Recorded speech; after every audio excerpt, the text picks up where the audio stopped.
Chapitre 20. Un soir, je me trouvais dans mon laboratoire. Le soleil avait disparu, et la lune venait juste de se lever au-dessus de la mer.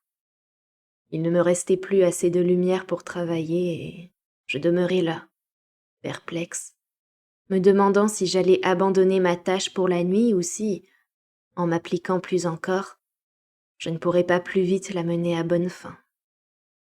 Comme je m'interrogeais, une foule de pensées vinrent m'assaillir et je me mis à réfléchir sur les conséquences de mon acte.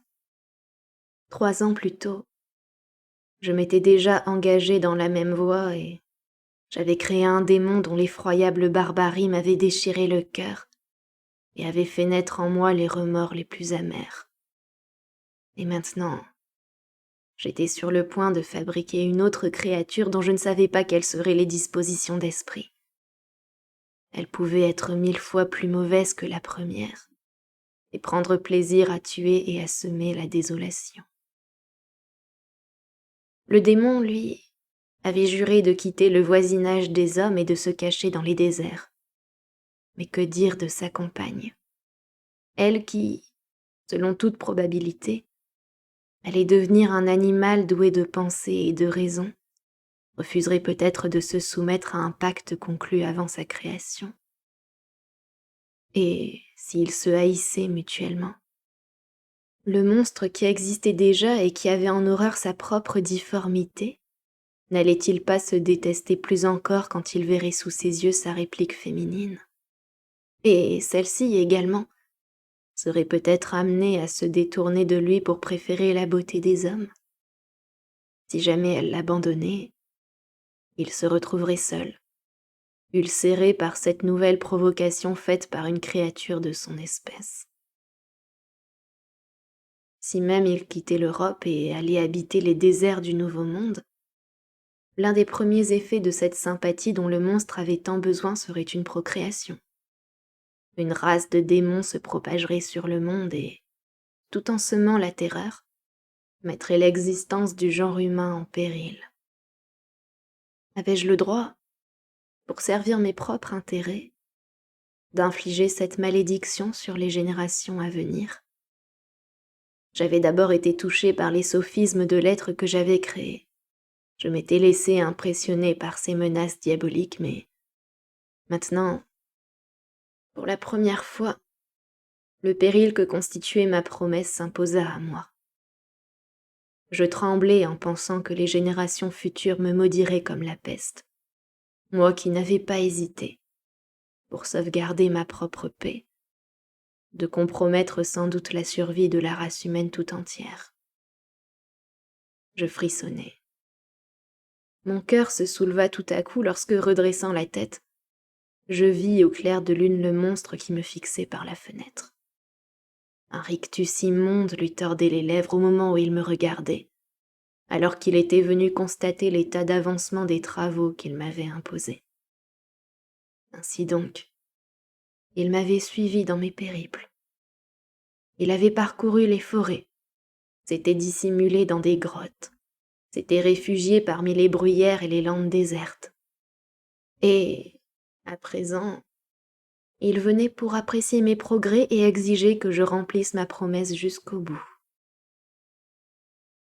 Tandis que je la regardais, sa figure exprima la traîtrise et la malice la plus noire. Je me rendis compte à quel point j'avais été fou de lui promettre une créature qui lui ressemblerait et, tremblant à l'excès, je mis en pièces tout ce que j'avais entrepris. Le monstre me vit détruire la créature dont l'existence future allait lui assurer le bonheur et, avec un hurlement de désespoir et de vengeance, il disparut. Je quittai le laboratoire et, après avoir fermé la porte à clé, je fis le serment solennel de ne plus jamais reprendre mes travaux. Puis, d'un pas hésitant, je gagnai ma chambre à coucher. J'étais seule. Personne n'était à mes côtés pour dissiper ma tristesse et m'arracher de ce climat oppressant de cauchemar épouvantable. Les heures s'écoulèrent. Je me tenais près de la fenêtre et regardais en direction de la mer. Elle était presque immobile, car le vent était tombé. Toute la nature se reposait sous le regard tranquille de la lune. Quelques barques de pêcheurs se détachaient seulement sur l'eau et de loin en loin, une brise légère amenait jusqu'à moi le bruit des voix des pêcheurs qui se hélaient. Je percevais le silence, bien que je n'eusse pas tout à fait conscience de son étendue. Mais soudain, j'entendis un bruit de rames le long du rivage et quelqu'un débarqua tout près de ma maison. Quelques minutes plus tard, je m'aperçus que ma porte grinçait, un peu comme si on cherchait à ouvrir avec douceur. Je tremblais de la tête aux pieds. J'avais le pressentiment de savoir qui c'était et je me dis que je devais appeler un de mes voisins. Mais j'éprouvais cette impression d'abandon qu'on a si souvent dans les rêves, quand on essaie en vain de chasser un danger qui vous menace. Je ne pouvais pas bouger. Bientôt, je perçus des bruits de pas dans le couloir.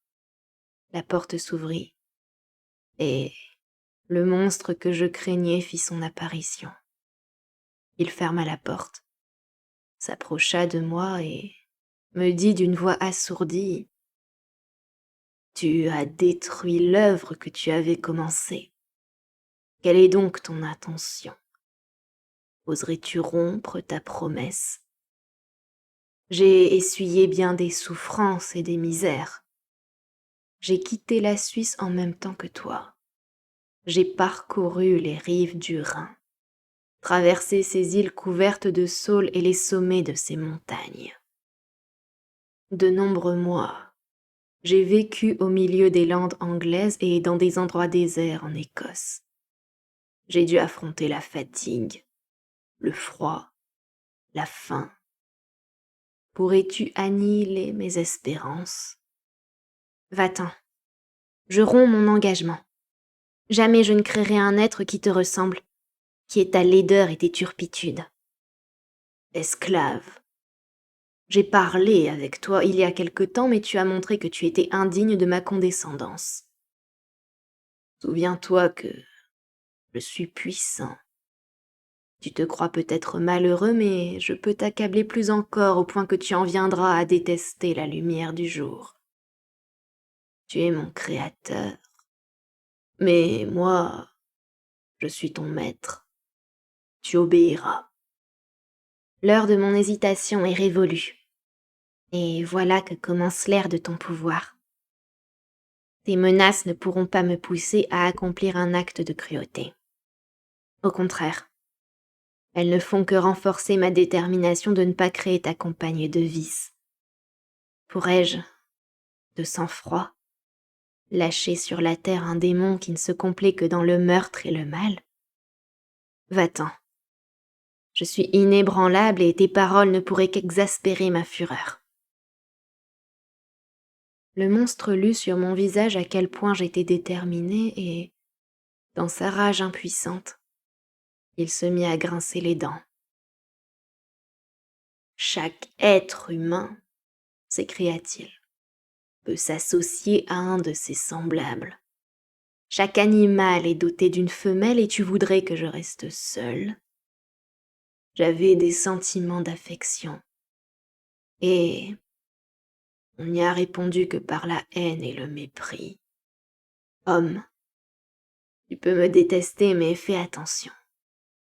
Tes jours se passeront dans la souffrance et le malheur et bientôt, je frapperai le coup qui t'enlèvera la paix pour toujours. Seras-tu heureux si moi je devais ramper sous le poids de ma détresse ? Tu as la possibilité de me priver de toute passion, mais la vengeance, elle, restera. La vengeance qui me sera aussi indispensable que la lumière et la nourriture.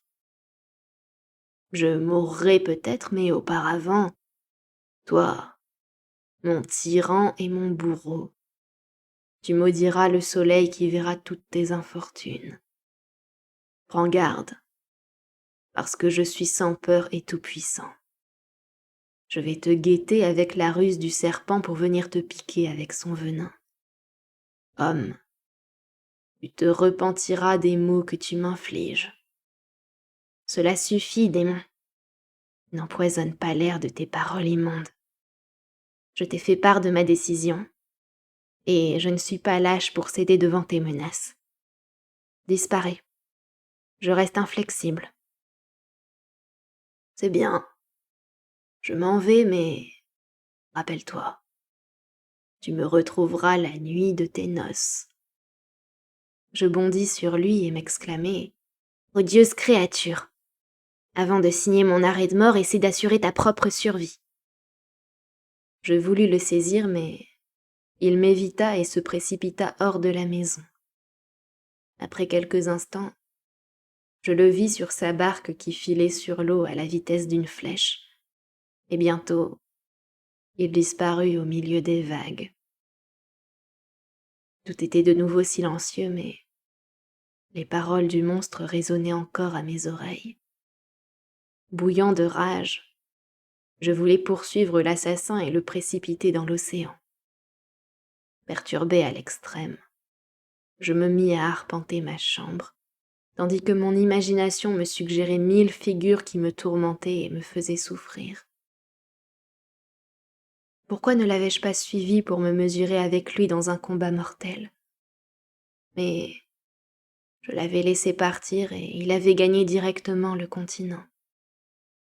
Je tremblais en me demandant quelle serait la prochaine victime offerte en sacrifice à son insatiable vengeance. Et je me rappelai alors ces paroles.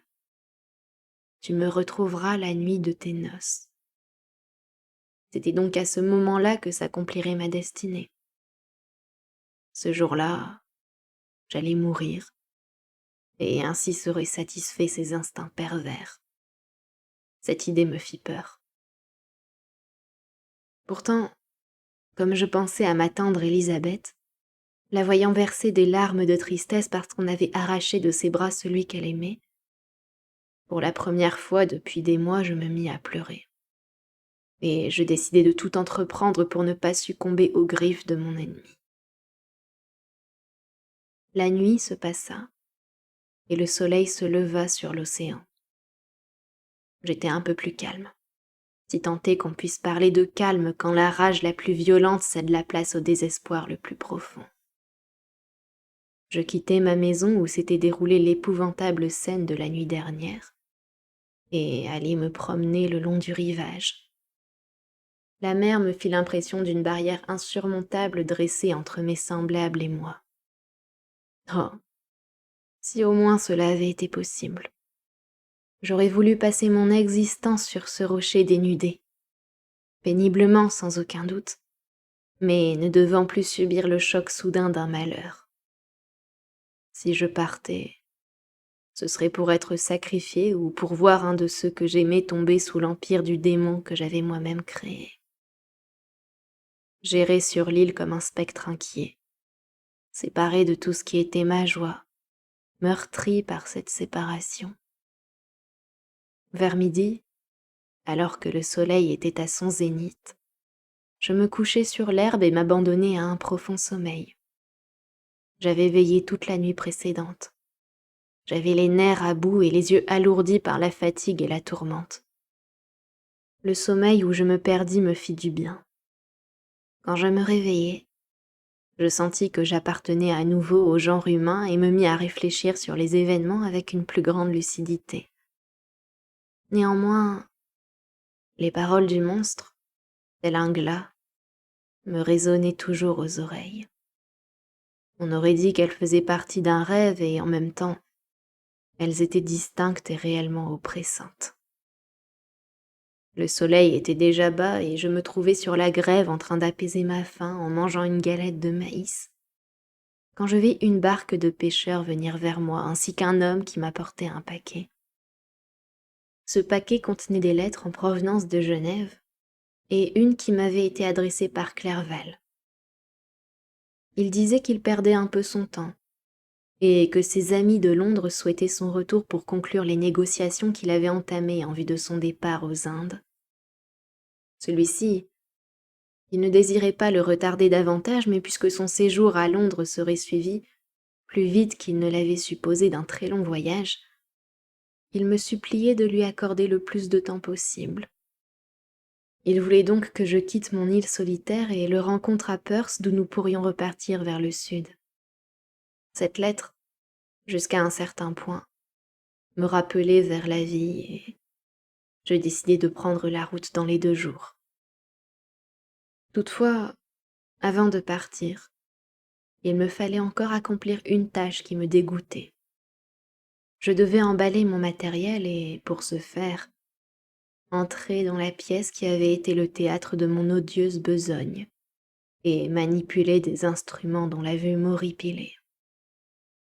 Le lendemain, à l'aube, je m'armai de courage et ouvris la porte de mon laboratoire.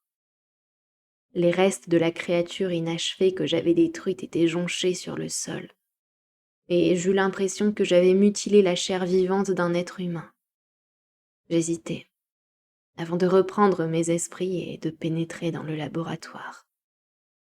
En tremblant, j'emportai mes instruments hors de la pièce, mais je me dis que je ne pouvais pas abandonner là les restes de mon œuvre, sinon pour exciter l'horreur et la suspicion chez les paysans. Aussitôt, je les réunis dans un panier sur lequel je plaçai une grande quantité de pierres et je décidai de le jeter dans la mer, cette même nuit. Puis je descendis sur la place et me mis à nettoyer et à ranger mon matériel. Depuis la nuit où le démon m'était apparu, j'avais subi une transformation radicale. Et aucun être humain peut avoir changé à ce point. Auparavant, je considérais que ma promesse devait être tenue, en dépit du profond désespoir qu'elle faisait naître en moi et nonobstant toutes les conséquences possibles.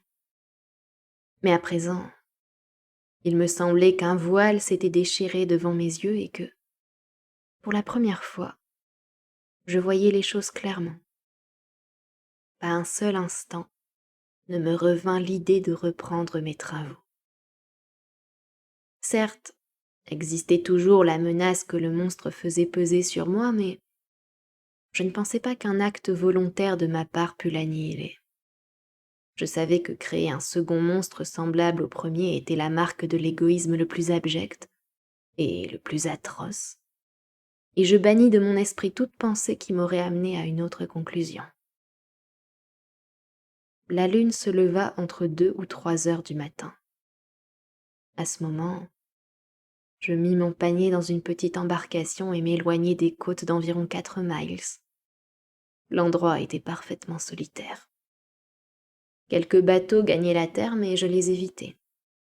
J'avais le sentiment que j'étais sur le point de commettre un crime affreux et j'avais atrocement peur de rencontrer un être humain. Bientôt, la lune qui brillait jusque-là disparut derrière un épais nuage et je profitai de l'obscurité pour jeter mon panier dans la mer.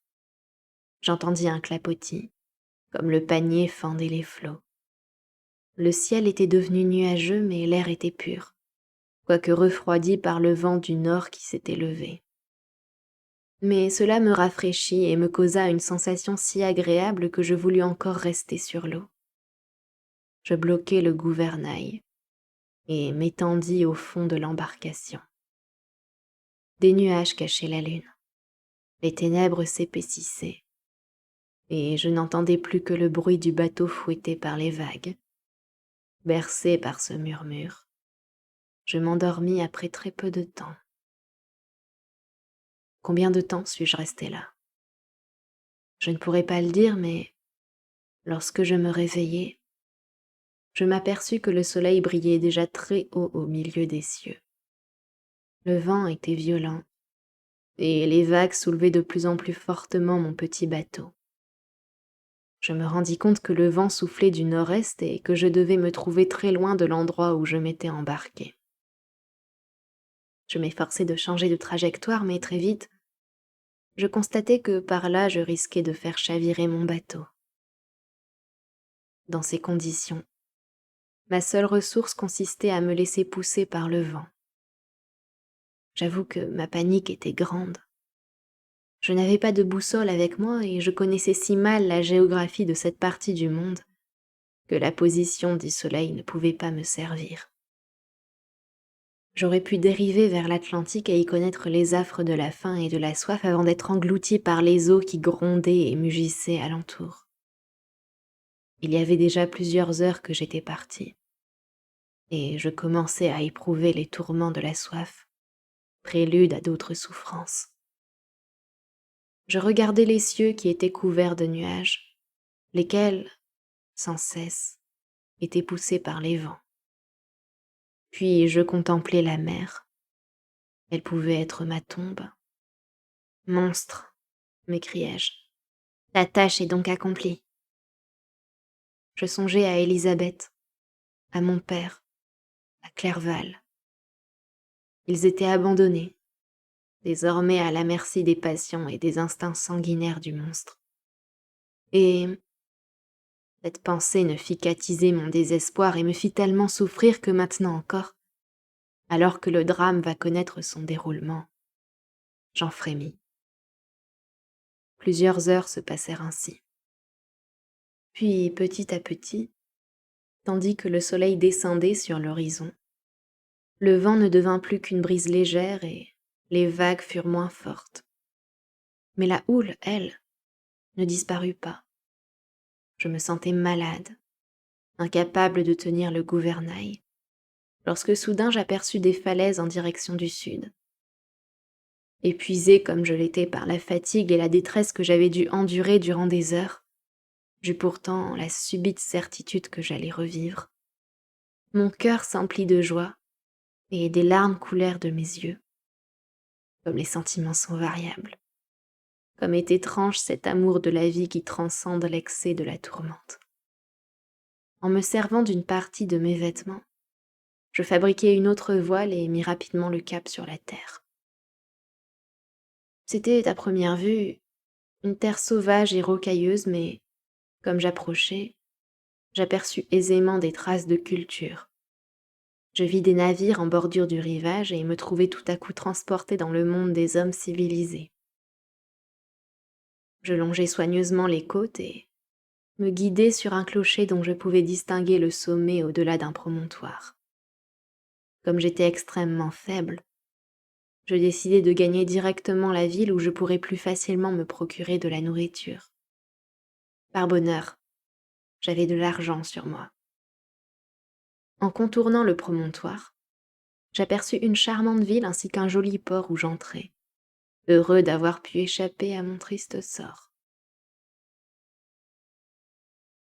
Tandis que j'amarrais mon bateau et pliais les voiles, quelques personnes arrivèrent vers l'endroit où je me tenais. Elles semblaient fort surprises de me voir, mais, au lieu de me porter secours, elles se mirent à parler entre elles avec des gestes qui, en toute autre occasion, m'auraient inquiété. Je remarquai uniquement qu'elles parlaient anglais et c'est dans cette langue que je leur adressai la parole. « Mes chers amis, dis-je, auriez-vous l'amabilité de me faire connaître le nom de cette ville et de me dire où je suis ?»« Vous le saurez bientôt, » me répondit un homme d'une voix rude. « Peut-être vous trouvez-vous dans un endroit qui ne sera pas vraiment à votre goût, mais ce qui est sûr, c'est qu'on ne demandera pas votre avis pour vous loger. » J'étais particulièrement surpris de recevoir une réponse aussi brutale d'un étranger et j'étais tout aussi déconcerté de lire l'hostilité sur le visage de ses compagnons. « Pourquoi me répondez-vous aussi bourrumant ?» dis-je. « Ce n'est certes pas dans les habitudes des Anglais d'accueillir les étrangers de façon inhospitalière. »« Je ne sais pas, » dit l'homme. « Quelle peut être l'habitude des Anglais, mais c'est l'habitude des Irlandais de haïr les vermines. » Tandis que se poursuivait ce curieux dialogue, je voyais la foule rapidement grossir. Les visages exprimaient un mélange d'intérêt et de colère qui, peu à peu, me troubla et me fit peur. Je demandai le chemin d'une auberge, mais on ne me répondit pas. Je m'avançai et un murmure s'éleva de la foule qui me suivait et m'entourait. Alors surgit un individu qui n'avait pas l'air agréable et qui me tapa sur l'épaule. « Venez, monsieur, » me dit-il. « Vous devez me suivre chez monsieur Kirwin et vous expliquer avec lui. »« Qui est monsieur Kirwin ?» Pourquoi dois-je m'expliquer? Je ne suis pas dans un pays libre? Oui, monsieur, libre pour les gens honnêtes. Monsieur Kirwin est magistrat et vous vous expliquerez avec lui sur la mort d'un homme qui a été assassiné ici, la nuit dernière. Cette réponse me fit tressaillir, mais très vite, je me contrôlai. J'étais innocent, et je pouvais aisément le prouver. Je suivis donc mon guide en silence et je fus conduit dans une des plus belles maisons de la ville.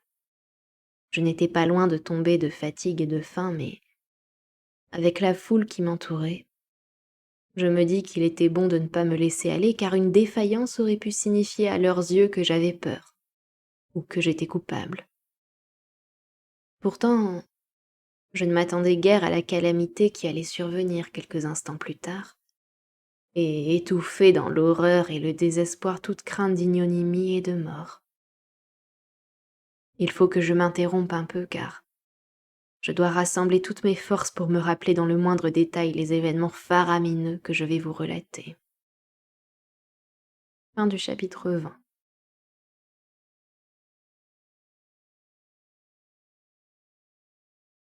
Chapitre 21. Je fus bientôt conduit devant un magistrat, un vieillard bienveillant aux allures calmes et distinguées. Il me regarda néanmoins avec une certaine gravité, puis, se tournant vers les gens qui m'accompagnaient, il demanda quels étaient les témoins de l'affaire. Une demi-douzaine d'hommes se présentèrent. Le magistrat désigna l'un d'entre eux, lequel fit sa déposition. Il déclara qu'il était parti pêcher la veille au soir, avec son fils et son beau-frère, Daniel Nugent, mais que vers 10 heures, après avoir observé que le vent du nord était en train de se lever, ils avaient préféré regagner le port. C'était une nuit sans lune, extrêmement obscure. Au lieu d'accoster dans la rade, ils avaient mouillé selon leur habitude dans une crique, plus ou moins 2 miles plus bas. Il était parti le premier, muni d'une partie du matériel de pêche alors que ses compagnons le suivaient à quelque distance. Comme il avançait le long de la grève, il avait heurté du pied quelque chose et s'était tout de son long étalé sur le sol. Ses compagnons lui avaient porté secours et, à la clarté de leur lanterne, il s'était rendu compte qu'il était tombé sur le corps d'un homme mort, selon toute apparence. Ils avaient d'abord cru que c'était là le cadavre d'un noyé, rejeté par la mer sur le rivage. Mais par la suite, ils avaient remarqué que les vêtements de l'homme n'étaient pas mouillés et même que le corps n'était pas encore tout à fait froid. Ils l'avaient immédiatement transporté dans la maison d'une vieille femme qui habitait les environs et avaient essayé en vain de le ranimer. Tout semblait indiquer qu'il s'agissait d'un jeune homme qui devait avoir dans les 25 ans. À première vue, il avait été étranglé et en dehors d'une marque de doigt noir autour du cou, on ne voyait sur lui aucune trace de violence. La première partie de cette déposition ne me concernait nullement. Mais, lorsque fut mentionnée la marque de doigt, je me souvins du meurtre de mon frère et me sentis extrêmement secouée. Mes membres tremblaient. Un voile me couvrit les yeux et je dus m'appuyer sur une chaise pour me retenir. Le magistrat m'observait d'un œil attentif et, naturellement, mon attitude ne présageait rien de bon. Les propos du pêcheur furent confirmés par son fils, mais quand Daniel Nugent prit la parole, il affirma catégoriquement que juste avant la chute de son compagnon, il avait vu un bateau où il n'y avait qu'un homme, à une faible distance du rivage. Et pour autant qu'il était possible d'en juger à la lueur des quelques rares étoiles, c'était là le même bateau que celui dans lequel j'avais accosté. Puis une femme qui vivait près de la plage et s'était tenue sur le seuil de sa maison pour guetter le retour des pêcheurs, déclara qu'une heure avant qu'on ne lui apprenne la découverte du corps, elle avait aperçu un bateau n'ayant qu'un seul homme à bord, tout près du rivage, non loin de l'endroit où on avait trouvé le cadavre. La femme chez qui les pêcheurs avaient apporté la malheureuse victime confirma les faits. Le corps n'était pas froid. On l'avait étendu sur un lit et on l'avait frictionné. Bien que le jeune homme fût sans vie, Daniel s'était rendu en ville pour quérir un apothicaire. Plusieurs,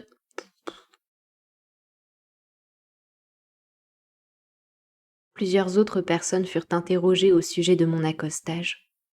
Elles s'accordèrent pour dire que, par suite du vent du nord qui s'était levé au milieu de la nuit, il était presque certain que j'avais dérivé durant de nombreuses heures et que j'avais été contraint de revenir tout près de mon point de départ.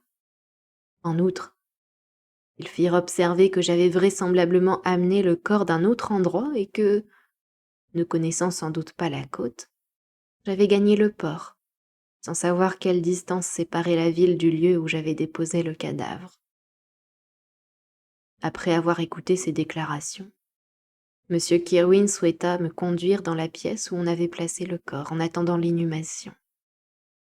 Il voulait sans doute se rendre compte de l'effet qu'exercerait sur moi ce spectacle.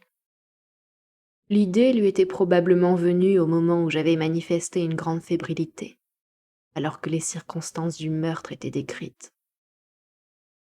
Je fus donc emmené à l'auberge, escorté par le magistrat et par de nombreuses autres personnes. Les étranges coïncidences de cette nuit fatidique ne pouvaient pas manquer de m'impressionner. Pourtant, comme je savais très bien que j'étais en train de discuter avec les habitants de mon île à l'heure où le cadavre avait été découvert, je ne me faisais aucune inquiétude sur les conséquences de cette affaire. J'entrai dans la pièce où on avait déposé le corps et m'approchai du cercueil. Comment décrire mes réactions en découvrant le cadavre ? Je me sens encore sous le coup de l'horreur et je ne peux pas penser à cet épouvantable instant sans souffrir le martyre. L'interrogatoire, la présence du magistrat et des témoins, tout comme dans un rêve, disparut de mon esprit lorsque je vis couché devant moi le corps inanimé de Henri Clerval. Je chancelai et, me précipitant sur lui, je m'écriai : « Mes machinations criminelles ont donc eu également raison de ton existence, mon cher Henri. J'ai déjà détruit 2 êtres humains. D'autres victimes vont encore succomber. Mais toi, Clerval, mon ami, mon bienfaiteur, un homme ne peut pas supporter longtemps une telle douleur. » En proie à de violentes convulsions, je fus conduit hors de la pièce. La fièvre me saisit. Pendant 2 mois, je fus entre la vie et la mort. Mes délires, je l'ai appris plus tard, étaient effroyables. Je m'accusai du meurtre de William, de Justine, de Clerval. Parfois, je suppliais ceux qui m'assistaient de détruire le démon qui me tiraillait. Parfois aussi, je sentais les doigts du monstre qui me serrait le cou, et je hurlais de terreur. Par bonheur, comme je m'exprimais dans ma langue maternelle, seul M. Kirwin me comprenait. Mais mes gesticulations et mes cris suffisaient à effrayer les autres témoins. Pourquoi ne suis-je pas mort ? Moi qui suis l'homme le plus misérable de la terre, j'aurais dû, n'est-ce pas, disparaître dans l'oubli et le néant. La mort emporte bien d'innombrables enfants en qui leurs parents avaient mis toutes leurs espérances. Et combien de fiancés et de jeunes amants, après avoir connu le plaisir et l'ivresse, sont du jour au lendemain menés au tombeau et rongés par les vers. De quoi étais-je donc fait pour résister à toutes ces épreuves qui sans cesse, comme la roue des supplices, venaient me torturer? Mais j'étais condamnée à vivre. Au bout de 2 mois, comme au sortir d'un rêve, je m'aperçus que j'étais en prison, étendu sur un grabat, entouré de gardiens, de verrous, de barrières et de tout ce qui se trouve dans un cachot. C'était un matin, je me le rappelle, quand je me rendis compte de ma situation. J'avais oublié les détails des événements que j'avais vécus, et il me semblait seulement qu'un grand désastre s'était abattu sur moi. Mais alors que je regardais alentour et voyais les fenêtres pourvues de barreaux et l'exiguïté de mon cachot, tout me revint en mémoire et je tressaillis de chagrin. Le bruit réveilla une femme âgée qui dormait sur une chaise à côté de moi. Elle était garde-malade, la femme d'un des geôliers. Ses traits exprimaient tous les vices qui caractérisaient cette race de gens. Les lignes de son visage étaient grossières et rudes, comme celles des personnes habituées à voir ma misère, sans jamais s'en émouvoir. Le ton de sa voix traduisait la plus totale indifférence. Elle me parla en anglais, et son intonation me frappa comme si je l'avais déjà perçue du fond de mon délire. « Vous vous sentez mieux à présent ?» me demanda-t-elle. Je lui répondis dans la même langue, d'une voix affaiblie. Je crois que oui. Mais si tout cela est vrai, si tout cela n'est pas un rêve, je regrette d'être encore en vie et de ressentir tant de souffrance et tant d'horreur. Pour ça, oui, me répondit la vieille femme. Si vous voulez parler du monsieur que vous avez tué, je crois qu'il aurait mieux fallu que vous fussiez mort car j'ai l'impression qu'on va être dur envers vous. Mais ce ne sont pas mes affaires. Je suis ici pour vous soigner et pour vous aider à vous rétablir, et je remplis consciencieusement mon office. Ce serait bien si tout le monde en faisait autant. Je me détournai avec dégoût de cette femme, qui était capable d'adresser des paroles aussi inhumaines à un homme qui venait tout juste d'échapper à la mort. Mais je me sentais encore faible, dans l'impossibilité de réfléchir à tout ce qui s'était passé. Tous les événements de ma vie me semblaient avoir été des rêves. Parfois, je me demandais aussi si c'était vrai car rien ne se présentait à mon esprit avec la clarté d'une évidence. Au fur et à mesure que ces images floues se précisaient, je devenais plus fiévreux. Les ténèbres se pressaient autour de moi.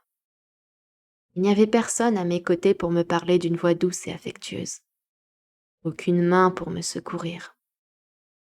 Le médecin venait, me prescrivait des remèdes que la vieille femme préparait à mon intention.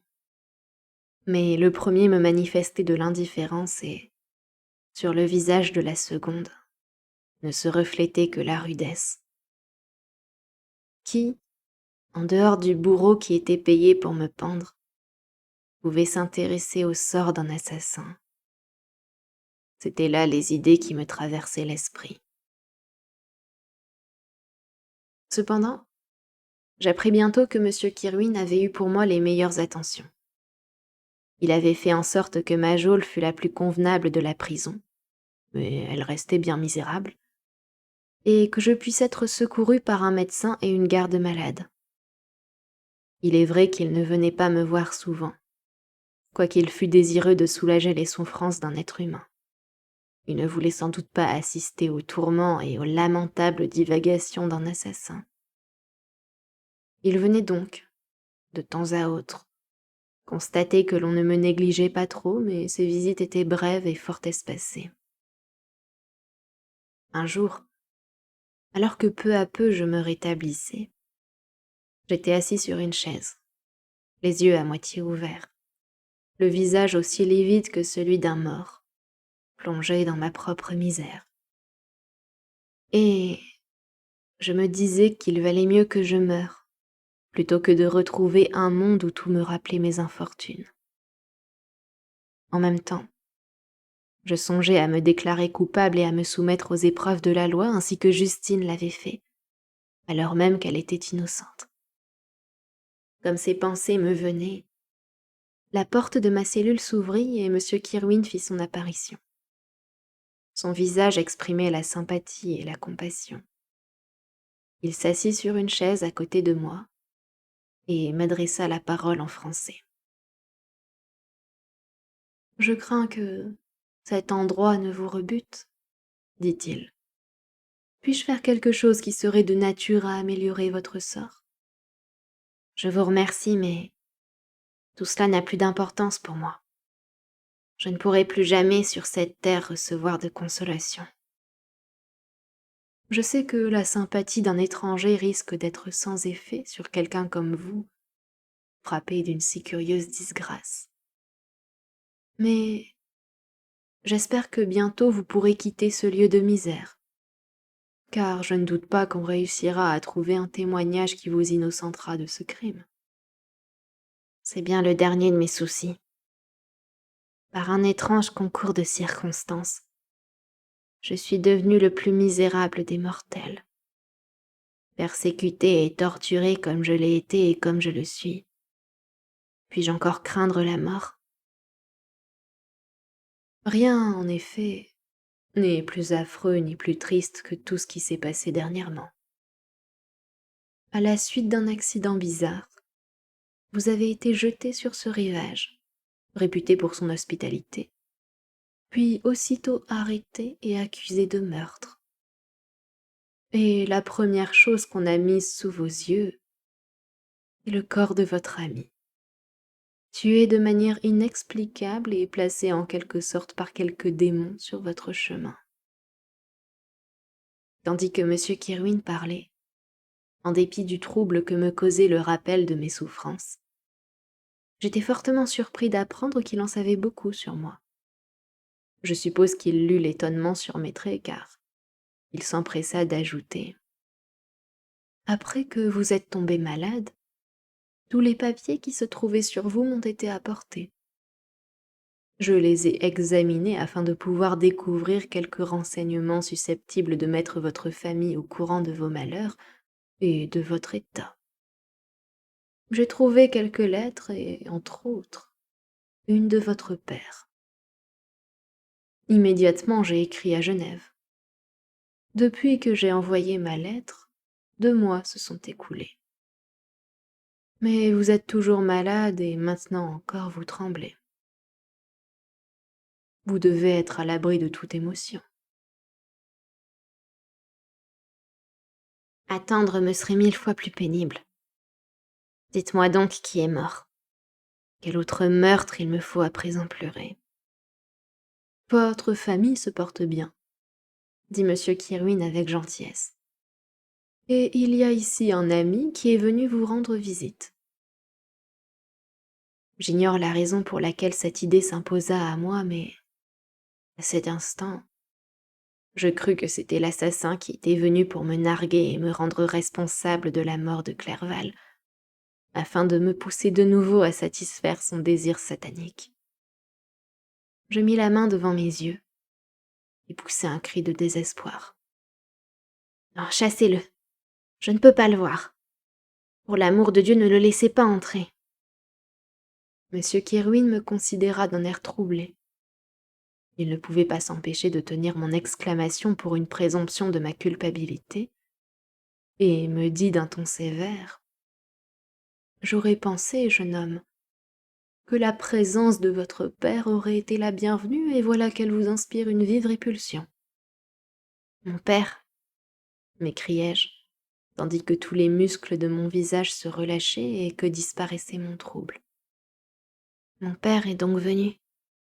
Quel homme merveilleux. Mais où est-il? Pourquoi ne se dépêche-t-il pas? Mon changement d'attitude surprit le magistrat et lui fit plaisir. Sans doute pensait-il que mon exclamation n'avait été qu'un retour éphémère de mon délire. Et de nouveau il devint affable. Il se leva et quitta la pièce avec la garde malade.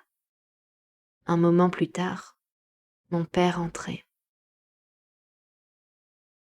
Rien, à cet instant, n'aurait pu me procurer une joie plus complète que cette arrivée.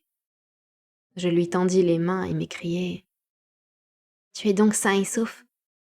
Et Élisabeth? Et Ernest? Mon père me calma et m'assura que tout le monde allait bien. En abordant des sujets qui étaient chers à mon cœur, il s'efforça ensuite de me redonner courage. Mais bientôt, il se rendit compte qu'une prison n'était pas un havre de bonheur. Quel endroit tu habites, mon fils? Dit-il en regardant tristement les fenêtres grillagées et l'aspect sinistre de la cellule. Tu étais parti en voyage pour trouver le bonheur, mais la fatalité s'acharne sur toi. Le pauvre Clerval. Le nom de mon ami assassiné me causa, dans l'état d'abattement où je me trouvais. Une profonde émotion et j'éclatai en sanglots. Hélas, oui, mon père, répondis-je. Une terrible fatalité me poursuit et je dois vivre pour l'accomplir. Si ce n'était pas le cas, je serais déjà tombée sur le cercueil d'Henri. On ne nous permit pas de converser plus longtemps, étant donné que mon état de santé précaire nécessitait le calme le plus absolu. Monsieur Kirwin revint et insista pour que je n'épuise pas mes forces dans un effort trop grand. Mais l'apparition de mon père avait ressemblé à mes yeux à celle d'un ange secourable et, peu à peu, je recouvrais ma santé. Tandis que la maladie disparaissait, je tombais toutefois dans une sombre mélancolie que rien ne réussissait à dissiper. L'image de Clerval me hantait sans cesse. Clerval assassiné. À plus d'une reprise, l'extrême agitation dont j'étais la proie fit craindre à mon entourage une dangereuse rechute. Hélas, pourquoi tenait-il tant à préserver une existence affreuse et misérable? C'était sûrement pour que j'accomplisse ma destinée qui, à présent, approche de son terme. Bientôt, oh très bientôt, la mort aura raison de mes tourments et me délivrera de cet écrasant fardeau de souffrance que je porte avec moi. Et, une fois la justice exécutée, je connaîtrai le repos. Bien qu'elle fût constamment présente dans mon esprit, la mort me paraissait cependant lointaine. Des heures et des heures je restais assis, immobile, prostré, attendant une catastrophe brutale qui nous engloutirait, mon destructeur et moi dans ses ruines. L'ouverture des assises approchait. Il y avait déjà 3 mois que j'étais en prison et, quoique je fusse encore très faible et toujours exposé à une rechute, je fus contraint de parcourir une centaine de miles pour gagner la ville où siégeait le tribunal. M. Kirwin s'occupa lui-même de convoquer les témoins et de pourvoir à ma défense. On m'épargna la disgrâce de paraître en public comme un criminel, car l'affaire ne fut pas débattue devant la cour qui décide de la peine de mort. Après avoir établi la preuve que je me trouvais bien dans les orcades quand le corps de mon ami avait été découvert, le grand jury m'acquitta. Et 15 jours après mon transfert, j'étais donc libéré. Le fait que j'étais ainsi lavé de tout soupçon soulagea mon père. J'allais de nouveau respirer l'air pur et revenir au pays natal. Mais je ne partageais pas ces sentiments. Les murs d'une prison ou ceux d'un palais, pour moi, c'était du pareil au même. Désormais, ma vie était empoisonnée. Le soleil avait beau briller pour moi, comme pour ceux qui ont le cœur en paix. Je ne voyais alentour que des ténèbres épaisses. Je ne distinguais aucune lueur, sinon celle que reflétaient 2 yeux horribles. Et parfois, c'étaient aussi les yeux d'Henri, obscurcis par la mort, les orbites sombres à demi cachées par les paupières et par la frange des cils. Et parfois encore, c'étaient les yeux humides et nébuleux du monstre, tels que je les avais vus la première fois dans ma chambre à Ingolstadt. Mon père essayait de ranimer en moi des sentiments d'affection. Il me parlait de Genève que j'allais revoir bientôt, d'Elisabeth, d'Ernest, mais ces paroles me faisaient gémir. De loin en loin, certes, je ressentais un besoin de bonheur et je pensais mélancoliquement à ma cousine que j'aimais ou, envahie par la maladie du pays, je brûlais de revoir le lac bleu et le Rhône rapide qui me plaisaient tellement à l'époque de mon adolescence. Mais mon état général était la torpeur, et peu m'importait alors de me trouver en prison ou de contempler de magnifiques paysages. Mes hébétudes n'étaient traversées que par des accès d'angoisse et de désespoir. Et dans ces moments-là, je ne songeais qu'à mettre fin à mes jours et j'aurais sans doute commis cet acte violent si je n'avais pas été l'objet d'une surveillance rigoureuse. Il me restait pourtant un devoir à accomplir. Et ce souvenir eut finalement raison de mon désespoir égoïste. Il était nécessaire que je regagne Genève dans les plus brefs délais pour veiller sur la vie des miens et guetter l'arrivée du meurtrier.